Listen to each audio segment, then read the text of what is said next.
دوستوں بہنوں بھائیوں، ہمارے چینل کا مقصد مسلمان قرآن و حدیث سے جڑیں اور جعلی عاملین جھوٹے وظائف سے اپنے آپ کو بچا سکیں۔ اس لیے آج آپ کو حضور خاتم النبیین صلی اللہ علیہ وسلم کا بتایا ہوا وظیفہ بتانے جا رہا ہوں۔ کسی بھی حاجت کے لیے، مشکل کے لیے، پریشانی کے لیے، بندش، جادو، نظر، سحر کے لیے، آفتوں سے محفوظ ہونے کے لیے، یا جب بھی کسی کو کوئی حاجت اور ضرورت پیش آ جائے تو اللہ سبحانہ و تعالی سے مانگنے کے لیے 2 رکعت نماز پڑھی جاتی ہے۔ اس کو صلاۃ الحاجت کہتے ہیں۔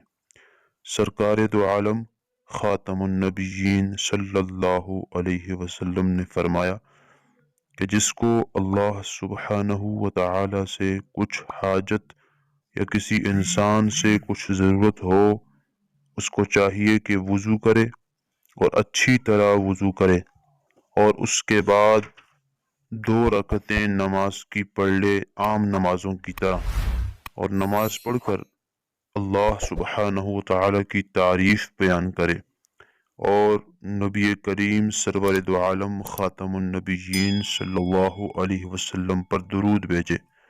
پھر یہ دعا حضور صلی اللہ علیہ وسلم نے سکھائی، ترمذی شریف کے اندر یہ موجود ہے، تو یہ دعا پڑھے: لا الہ الا اللہ الحلیم الکریم، سبحان اللہ رب العرش العظیم، والحمد للہ رب العالمین، اسألک موجبات رحمتک وعزائم مغفرتک والغنیمت من کل بر والسلامت من کل اثم، لا تدع لی ذنبا الا غفرته ولا ہما الا فرجته ولا حاجة هي لك رضا الا قضيتها یا ارحم الراحمین۔ ترجمہ یہ ہے: اللہ کے سوا کوئی معبود نہیں جو بردبار بزرگ ہے۔ ہم اللہ کی پاکی بیان کرتے ہیں جو بڑے عرش کا پروردگار ہے، اور سب تعریف اللہ کے لیے ہے جو سارے جہان کی پرورش کرنے والا ہے۔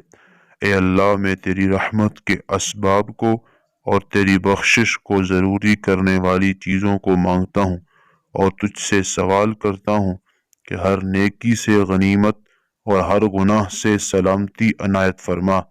اے اللہ، نہ چھوڑ میرے کسی گناہ کو مگر اسے معاف کر دے، اور نہ کسی فکر کو مگر تو اس کو دور کر دے، اور نہ حاجت کو جو تیری مرضی کے مطابق ہو مگر تو اس کو پورا کر دے، اے ارحم الراحمین۔ اس کے بعد دنیا آخرت کی چیزوں میں سے جو چاہے سوال کرے تو اللہ تعالیٰ اس کو ضرور عطا کریں گے۔ میرے نبی کا بتایا ہوا طریقہ، یہ وظیفہ جھوٹ نہیں ہو سکتا، یہ ہم سب کا ایمان یقین ہے۔ بس ایمان بھروسے کے ساتھ یہ عمل کریں، چھوڑیں سب جھوٹے وظیفوں کو، لمبے لمبے وظائف اور بالکل اپنے آپ سے بنائے ہوئے وظیفے، اور آئیے قرآن و حدیث سے جڑیے۔ جزاک اللہ، السلام علیکم۔